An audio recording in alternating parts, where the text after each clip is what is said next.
Praise lord, హల్లెలూయా. ఇంక అందరు నన్ను విడిచిపెట్టేశారు, నా జీవితం ఇంకా అయిపోయింది, ఇంకా నేను కూడా ప్రయాస ఎంతో పడ్డాను, ఇంకా ముగింపు తప్ప ఏమీ మిగలేదు, నిరాశ తప్ప ఏమీ మిగలలేదు అనే జీవితంలో నువ్వు జీవిస్తూ ఉన్నావేమో జ్ఞాపకం చేసుకో. నీ దేవుని నీవు ఆహ్వానించిన ఎడల నీ జీవితాన్ని మార్చువాడు ఆయన అనే విషయాన్ని జ్ఞాపకం చేసుకో. నీ పరిస్థితులను మార్చువాడు ఆయన అనే విషయాన్ని జ్ఞాపకం చేసుకో. మీ అందరికీ ఒక చిన్న ఉదాహరణ చెప్తా బైబిల్లో నుంచి.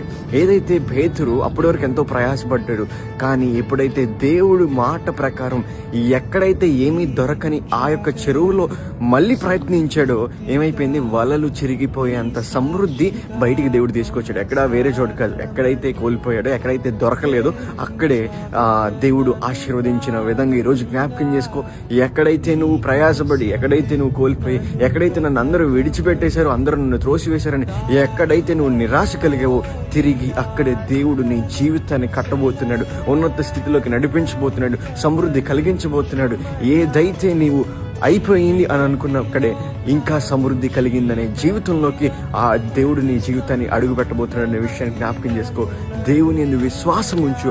ఆ విశ్వాసము కలిగిన దేవుడు, మాటిచ్చిన దేవుడు నెరవేర్చి నిలబెట్టి ఆయన యొక్క సాక్షిగా ఈ యొక్క 26వ సంవత్సరంలో నిన్ను వాడుకున్నాను గాక. ఆమేన్.